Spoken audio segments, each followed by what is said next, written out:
Gracias, mi hermano Josafat, mi hermano Uriel. Recibimos con gusto tu palabra. Muchas gracias, mi hermano Abraham. Gracias, hermano Josafat, por esta oración. Queridos hermanos, en el nombre de Cristo Jesús, paz a vosotros. Gracias a Dios le doy por esta oportunidad que me da, que me permite estar delante de ustedes, y a mi hermano David también que me da esta oportunidad. El tema de esta tarde lo hemos titulado La vida eterna. Y en esta vida eterna, hermanos, en este tema del cual vamos a hablar, vamos a referirnos precisamente a una historia que ya muchos de nosotros lo hemos escuchado, lo hemos contemplado, pero vamos a hacer un análisis de estos momentos que sucedieron, y yo quiero invitarlos a que abran la palabra de nuestro Dios en el Evangelio según San Lucas, capítulo 18. El Evangelio según San Lucas, capítulo 18. Y vamos a darle lectura del versículo 18 al versículo 23. Ese va a ser nuestro estudio. Es la historia del joven rico, hermanos. Esta misma historia se repite en Marcos capítulo 10, verso 17 al 22, y en el Evangelio según San Mateo, capítulo 19, versos 16 al 22. Y dice así la palabra de Dios, Lucas, capítulo 18, versículo 18, dice así la palabra de Dios. Y preguntóle un príncipe, diciendo, Maestro bueno, ¿qué haré para poseer la vida eterna? Hasta ahí nada más, hermanos. Hay un hombre, hermanos, que se acerca al Señor Jesucristo y dicen los otros evangelios, tanto Marcos como Mateo, hablan de un hombre gobernante. Por otro lado, hablan también de un hombre rico. Pero en este contexto de ideas, en este contexto, hermanos, permítanme comentarles que en el contexto geográfico e histórico, tenemos que remontarnos a Marcos capítulo 10, versículo 1, donde dice la Escritura que el Señor, desde que se levanta, viene a la región de Judea, al otro lado del Jordán, porque Judea se extendía políticamente más allá del Jordán. Y Marcos posiblemente quiso decir que Jesús fue a la región de Perea. Y ahí, precisamente en esta región, que estaba limitada por Judea, encontramos al Señor Jesucristo hablando y predicando. Este, según los historiadores, debió ser su tercer año en el cual estaba él predicando. Y también un hecho importante que tenemos que visualizar es que en este contexto geográfico e histórico, nuestro Señor Jesucristo acaba de hablar del divorcio, acaba de hablar también de la bendición a los niños, hermanos. Y en este contexto se acerca este hombre joven, este hombre gobernante, y se le acerca. Y quiero, antes de introducirnos, quisiera hacer un análisis de este personaje, hermanos. ¿Quién era el joven gobernante rico de la Biblia? Se dice que un gobernante romano era un funcionario elegido o nombrado para ser administrador principal del derecho romano en todas las partes de una o más de las muchas provincias que constituían el Imperio Romano. El término genérico en la lengua legal romana era el de rector de provincia, que correspondía en una autoridad. Este gobernante que se acerca a Jesucristo, se dice, hermanos, que dentro de sus funciones públicas y administrativas, era un representante del emperador romano, del Senado. Tenía también diferentes títulos. Era procónsul, se le llamaba legatus, prefectus, procurador. En primer lugar, era el responsable de los impuestos y de la administración aduanera. Dependiendo de la base de su cargo, era también agente personal del emperador o el agente financiero del Senado romano. Y tenía que supervisar las autoridades locales, los recaudadores de impuestos privados e imponer impuestos. Un gobernador podía acuñar monedas y negociar con instituciones ricas como templos y prestamistas privados que podían anticipar el dinero. El gobernante era también director de contabilidad de la provincia.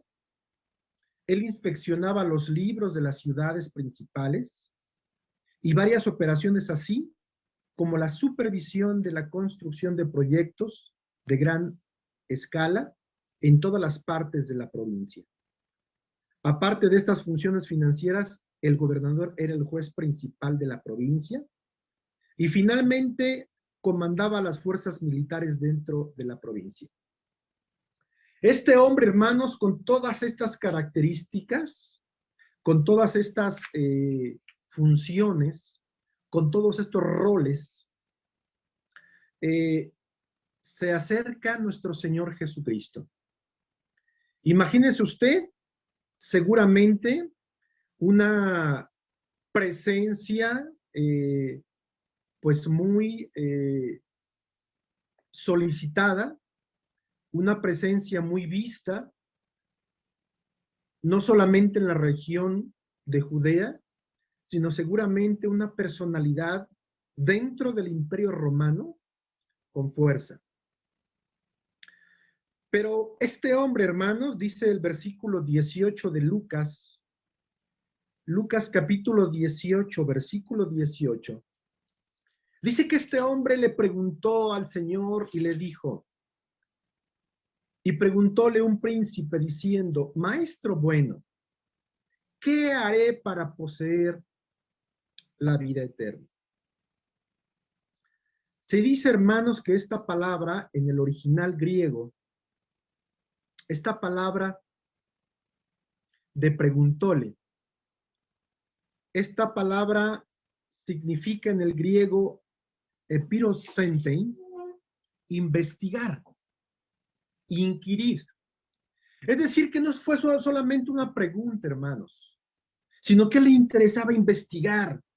A ver, este hombre que le predicaba a las masas en Israel, ¿qué tenía?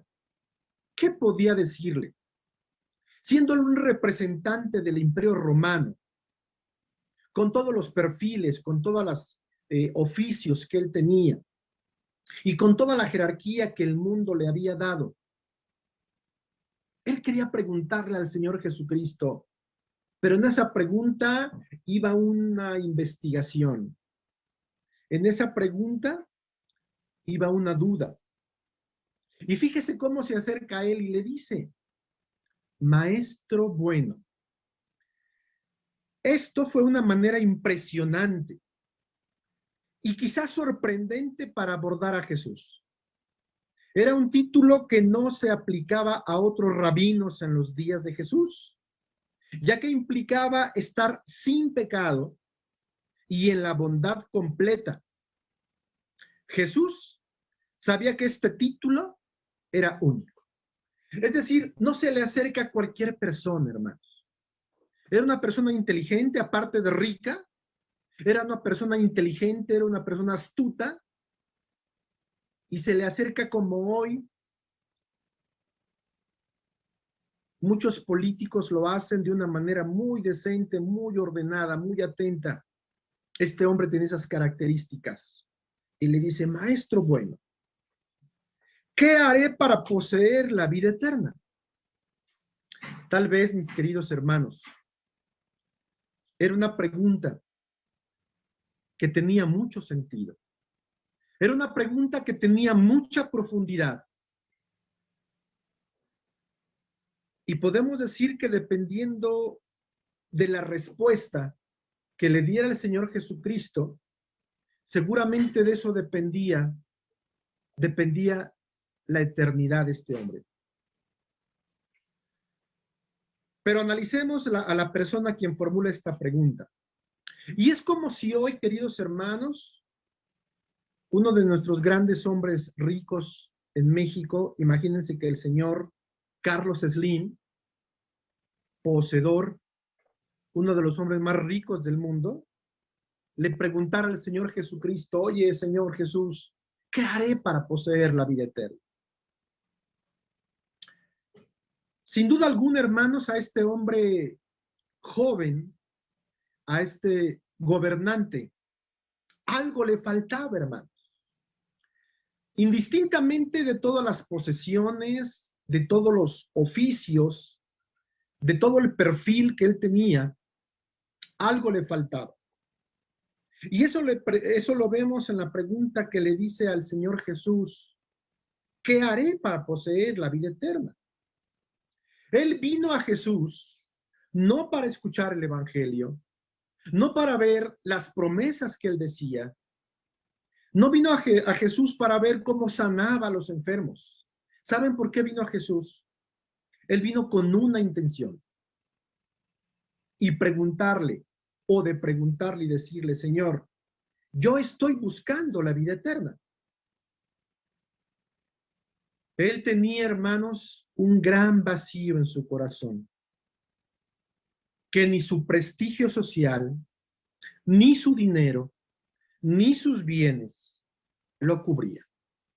Este hombre, que tenía seguramente a su mando muchas personas, este hombre que el pueblo lo reconocía por recaudar los impuestos hacia el Imperio Romano, este hombre que tenía reconocimiento, este hombre tenía un vacío, hermanos. Y dice Eclesiastés capítulo 3, versículo 10. Eclesiastés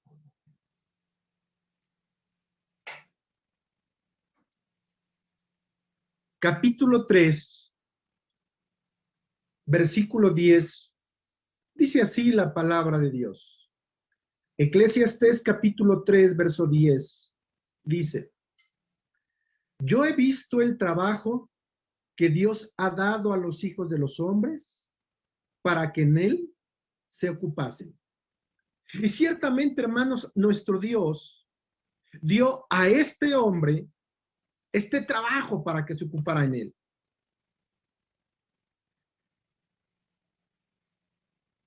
Pero déjeme decirle una cosa. Tenemos valores eternos que no pueden ser llenados por nada material. No hay nada que llene las cosas eternas.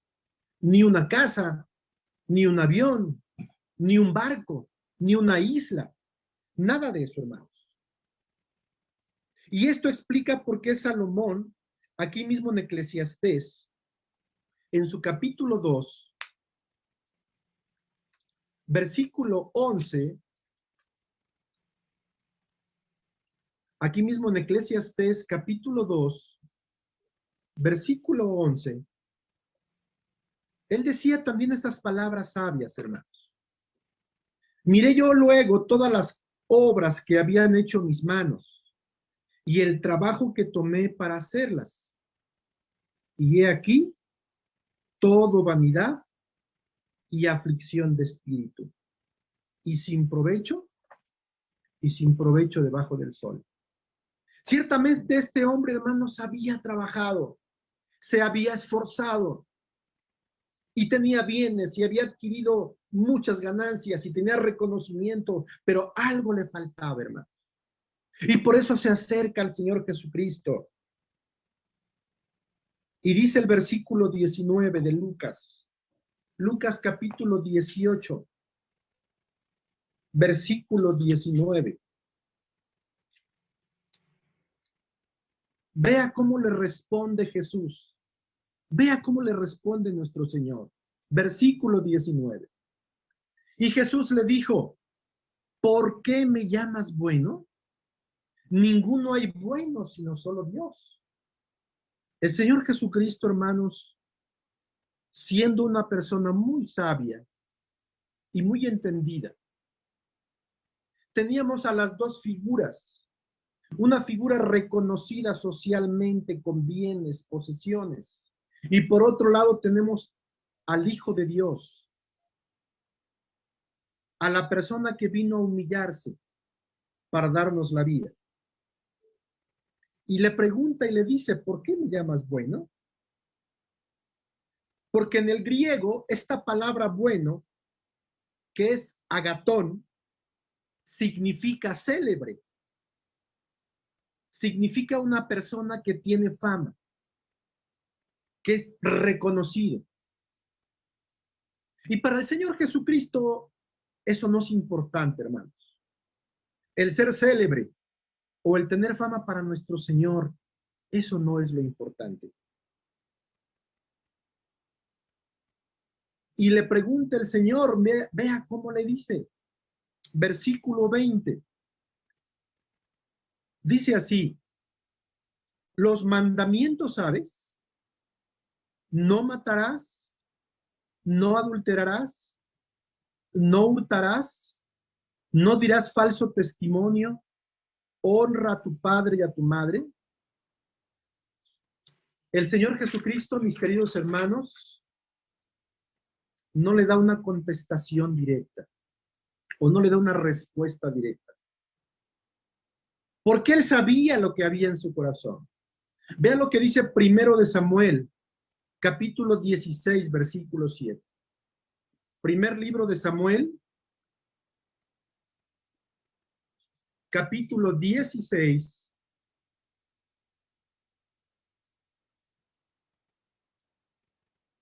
primer libro de Samuel, en su capítulo 16,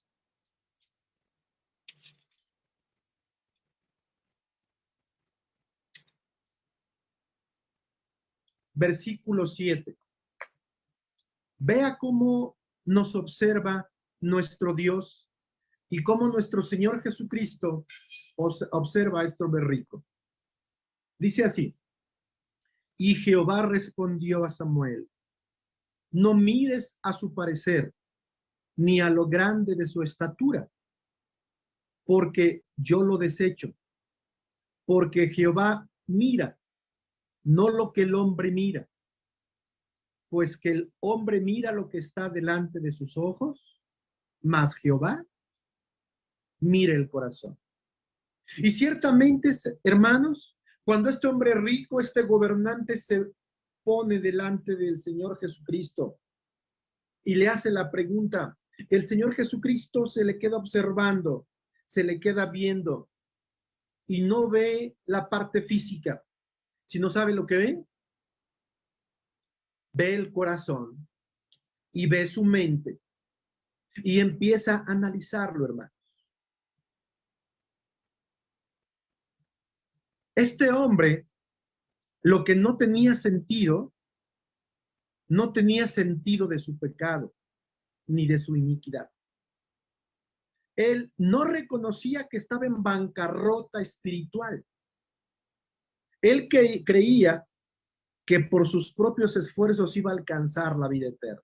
Sí, yo soy joven, no nos dice la Escritura ni ningún registro histórico la edad de este hombre, pero este hombre decía, yo estoy joven, yo estoy rico, tengo a mi cargo gente, tengo todo.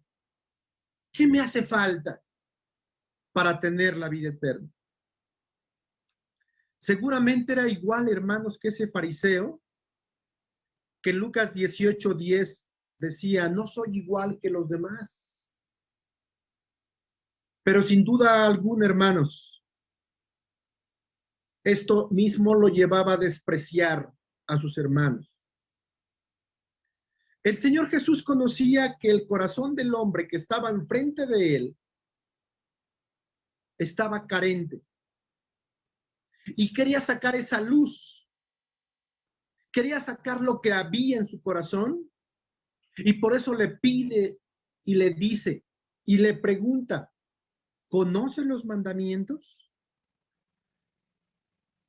El Señor quiere que entienda a este hombre, hermanos, este hombre rico.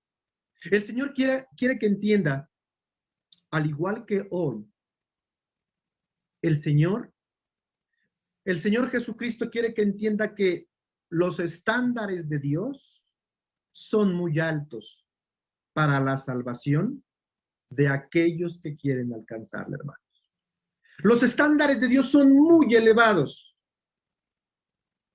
para el hombre, para este hombre rico, para este gobernante. Él pensaba que con todo lo que él tenía, con esto iba a satisfacer, iba a cumplir, pero no sabía que los estándares de Dios son muy altos. Dios nos dejó su ley, que es una ley, esa ley es la expresión del carácter santo de Dios, y que nosotros no podemos cumplirla por nosotros mismos. Esta ley nos muestra nuestra iniquidad y nos lleva a ver al mismo tiempo la hipocresía que hay a veces en nuestro corazón. Esta ley nos revela el estándar divino de Dios. Y ese joven rico le pregunta al Señor, ¿cuáles mandamientos? Y el Señor le dice, ¿cuáles son estos mandamientos? Lo que él no entendió es que ninguna persona guarda la ley a la perfección, hermanos. Él pensaba que guardaba la ley del Señor, pero él pensaba que guardaba la ley por él mismo. E incluso el versículo 21, leamos Lucas capítulo 18, verso 21, vea lo que dice. Y él le dijo, todas estas cosas he guardado, ¿desde cuándo? Desde mi juventud. Y tal vez hoy, hermanos, nosotros, muchos de nosotros, hemos guardado la palabra de Dios. Hemos guardado los mandamientos de Dios como este hombre rico, como este gobernante desde nuestra juventud. Y tal vez podemos decir, hemos servido a Dios, hemos ido al culto de oración, he creído en Dios, me he bautizado, he tomado la cena. ¿Qué más me falta? He ido a los hospitales, he ido a las cárceles a predicar la palabra. ¿Qué más nos falta? Además, soy director general de una empresa. Tengo 5 carros, tengo 5 casas. Tengo prestigio social. Los hermanos me reconocen. En el trabajo mi jefe me reconoce. ¿Qué más me falta? ¿Hay algún mandamiento que yo no reconozca y también deba guardarlo? Seguramente esta era la pregunta de este hombre. Era la pregunta del joven. ¿Acaso, Señor, habrá otra cosa que pueda hacer? Porque todo esto ya lo hice. Todo esto que tú me dices ya lo hice desde hace mucho tiempo. Él pensaba que estaba cumpliendo la ley. Pero déjame decirle una cosa, hermanos. Esto es imposible. Y es imposible salvarse cumpliendo solamente la ley. Romanos capítulo 3, verso 20. Vea lo que nos dice la palabra de Dios. Romanos, capítulo 3, versículo 20. Vea lo que dice la palabra de Dios. Porque por las obras de la ley, ninguna carne se justificará delante de él. Sí, hermanos.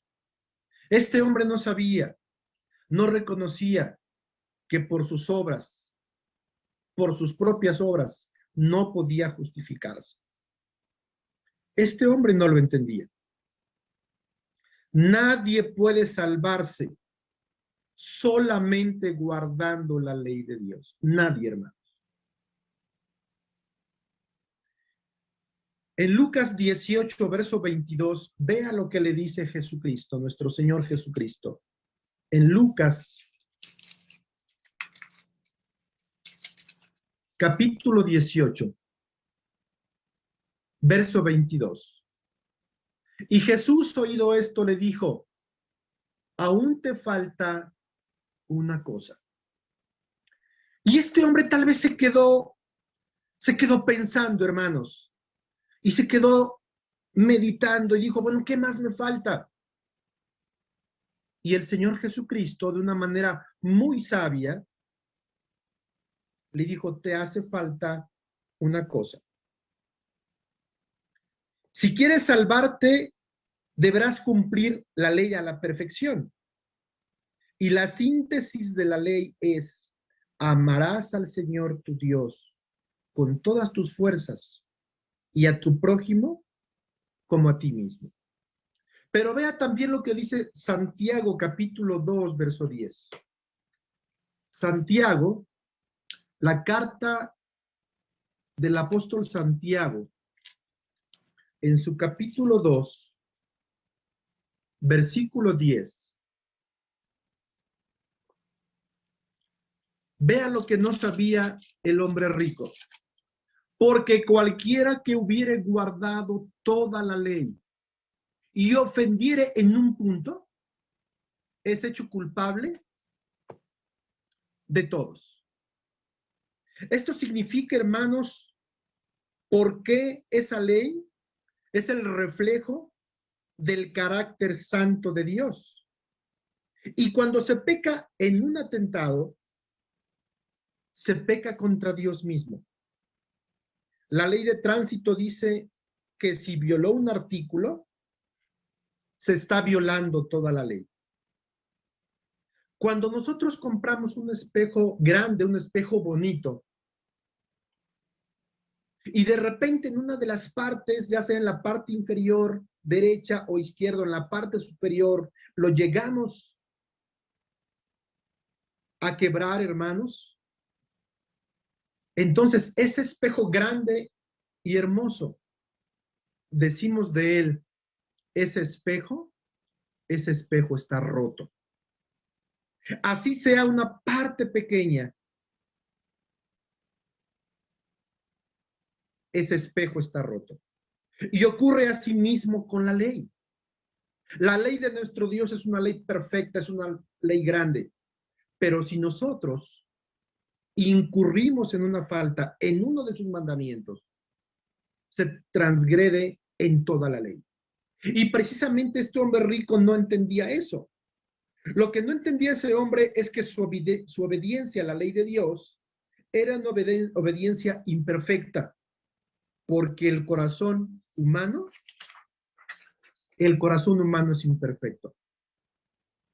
Y lo que el Señor quiere es que este hombre, hermanos, es que él vea su condición en su corazón. Es con el corazón con el que debemos de guardar la ley de Dios. Jesucristo decía en Mateo capítulo 5, verso 22, cualquiera que se enoje locamente con su hermano será culpado. Ya que en tu corazón tuviste odio, ira, y en tu corazón mataste a esa persona, la ley no solo prohíbe el asesinato, sino ese deseo de querer dañar perjudicar con tu mente o con tus actos a una persona, hermanos. Y la pregunta es, ¿acaso este hombre no había transgredido la ley de Dios? ¿Acaso este hombre rico, que seguramente llegaba a las ciudades y no pedía de buen modo los impuestos, acaso no será que este hombre también había dañado a la gente a la cual llegaba a pedirle impuestos, hermanos? Esto es lo que quería explicarle Jesucristo a este joven. Él, en su orgullo espiritual, no veía que se había quedado corto en cumplir los estándares de Dios. El joven quería que el Señor le diera otro rito, otra ceremonia para cumplirlo. Pensaba que la salvación estaba en sus manos. Pero permítame decirle una cosa. La salvación es para aquellos que se ven a sí mismos como pecadores, que han transgredido la ley de Dios y saben que no pueden alcanzar por ellos mismos la salvación y por lo consiguiente la vida eterna. Porque dice el apóstol Pablo a los Romanos, capítulo 3, verso 24. Vea cómo dice, hermanos. Romanos, capítulo 3, verso 24. Siendo justificados gratuitamente por su gracia, por la redención que es en Cristo Jesús. Nosotros por nosotros mismos no podemos ser justificados.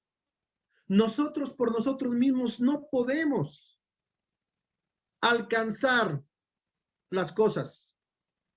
Porque esta gracia y esta justificación vino gratuitamente a través de la redención de nuestro Señor Jesucristo. Y esto nunca lo entendió el hombre joven, este gobernante.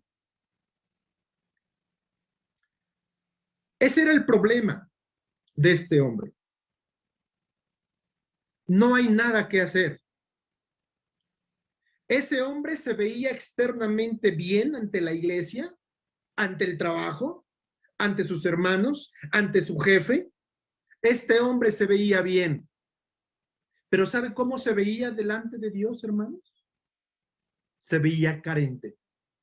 Se veía vacío. No tenía nada. El Señor Jesús no lo forzó a una decisión. El Señor lo llevó a que él mismo reconociera su estado físico y espiritual, hermanos. Y hoy el Señor nos invita a que reconozcamos nuestro estado físico y nuestro estado espiritual. Y el versículo 22 dice así de Lucas, capítulo 18, versículo 22. Vea lo que le dice el Señor Jesús. Y Jesús, oído esto, le dijo, aún te falta una cosa. Vende todo lo que tienes y dalo a los pobres y tendrás tesoro en el cielo. Y ven y sigue. Qué cosa tan sencilla, hermanos, y qué cosa tan fácil para una persona que no tiene nada. Para una persona que no tiene familia, para una persona que no tiene casa, hogar, qué fácil es dejarlo todo. Pero para este hombre que tenía bienes, que tenía riquezas, que tenía dinero, que tenía gente, no era fácil, hermanos. Era una decisión difícil.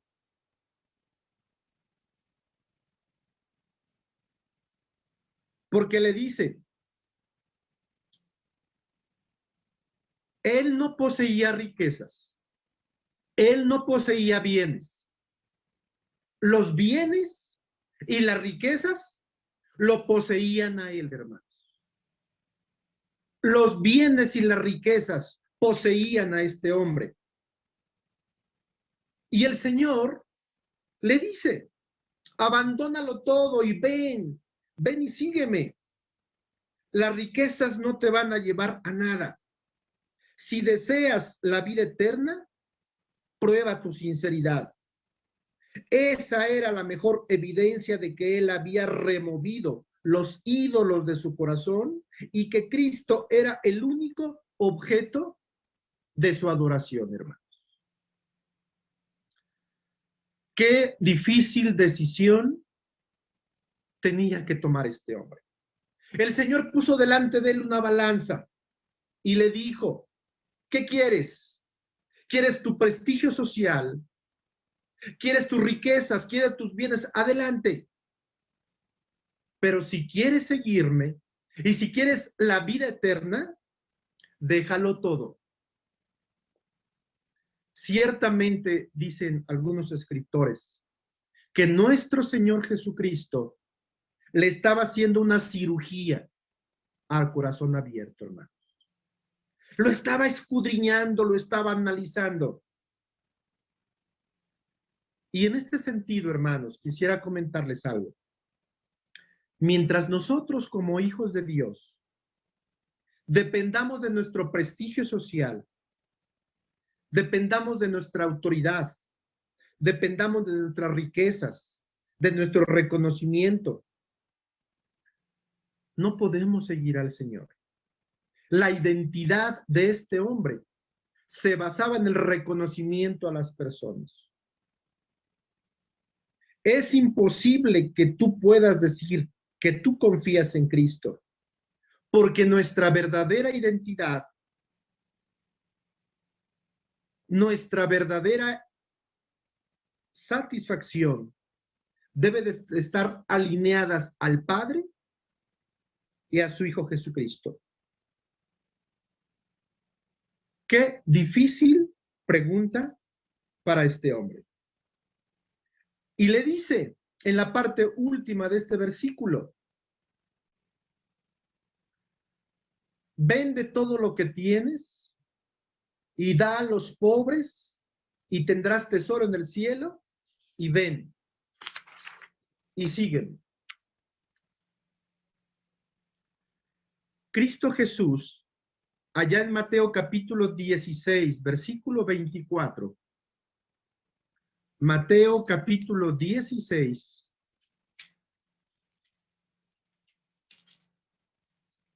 versículo 24,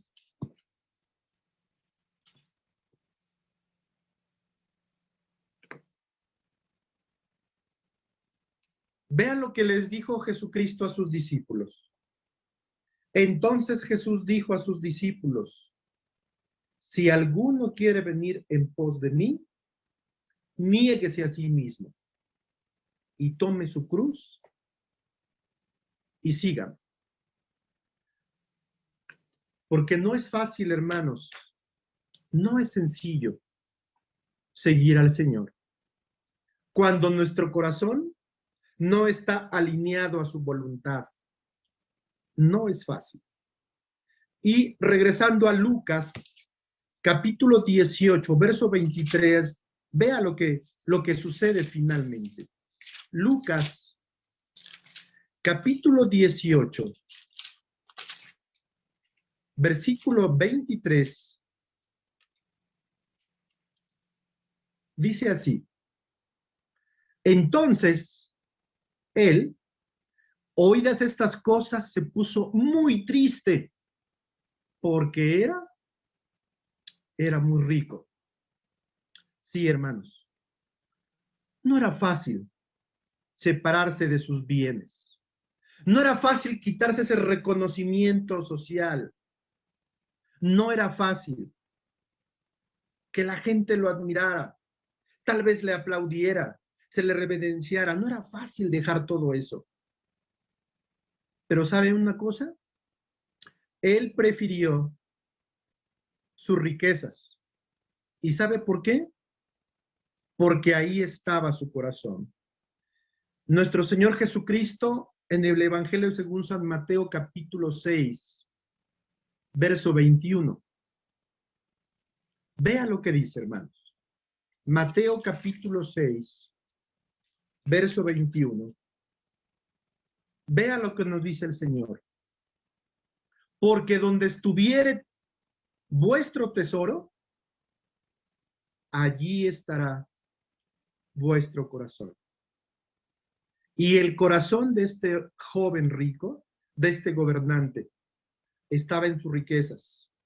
Ahí estaba su corazón. El Señor, hermanos, toca su identidad y hoy, al igual que el joven rico, Él nos ve y nos dice: no me interesa tu prestigio social, no me interesan tus bienes, no me interesan tus riquezas, no me interesa lo que tienes. ¿Quieres ganar la vida eterna? ¿Quieres estar conmigo?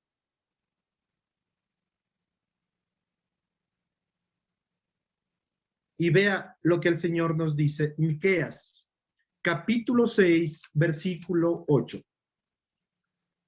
Libro de Miqueas,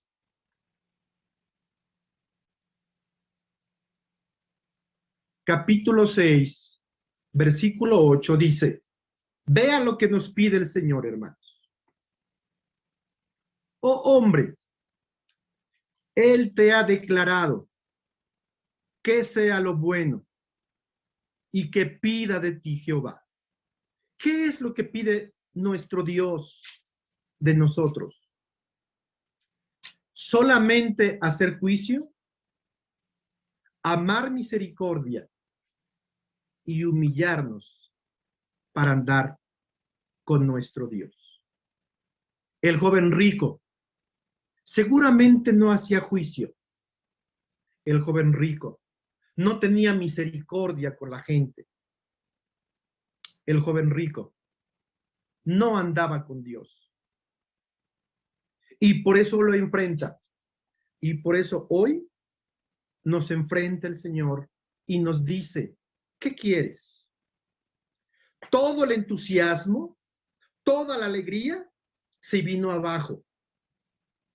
Y dice en el griego esta palabra triste, en el griego nos dicen los escritores, esta palabra en griego significa anchomenos, que significa angustiado.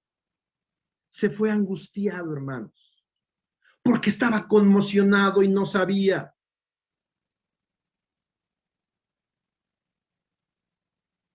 Los bienes lo tenían, las riquezas lo poseían, y tal vez nunca se iba a liberar de ellos.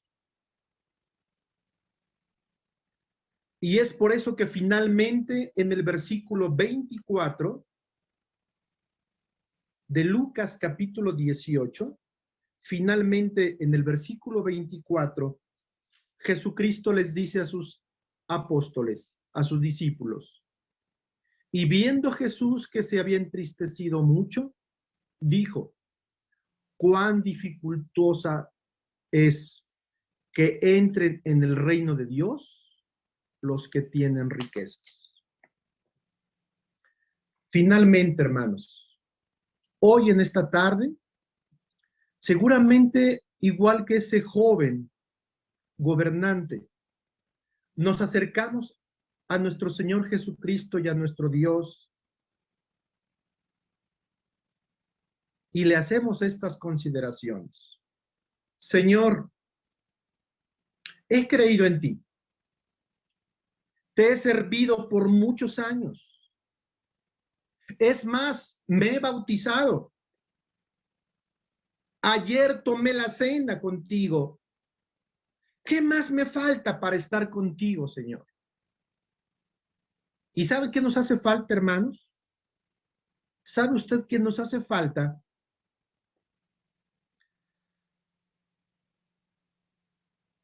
Para el joven rico, le impedían sus riquezas. Sus riquezas le impedían acercarse al Señor. El joven rico también no reconocía su estado físico y espiritual. Y tal vez es hoy lo que nos haga falta a nosotros. Reconocer nuestro estado físico y nuestro estado espiritual. Hoy el Señor nos pone una balanza y nos dice, ¿qué quieres? ¿Qué es lo que quieres tú? Es una decisión difícil, hermanos. Pero déjeme decirle una cosa. Nuestra identidad tiene que estar alineada a los propósitos y a la voluntad de Dios y de nuestro Señor Jesucristo.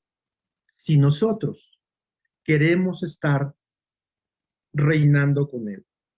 Finalmente, Apocalipsis capítulo 10, capítulo 2, verso 10.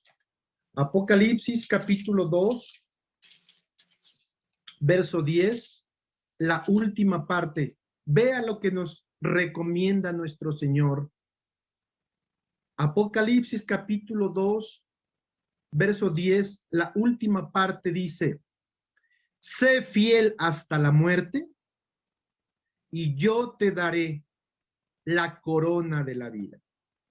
Si nosotros queremos estar reinando con el Señor, hermanos, y si queremos poseer la vida eterna, tenemos que alinear nuestra vida y nuestra voluntad al Señor, al Padre eterno y a nuestro Señor Jesucristo.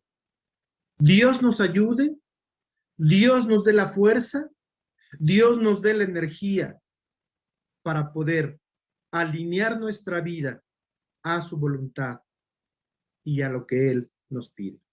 Que el Señor les bendiga, hermanos. Paz a vosotros.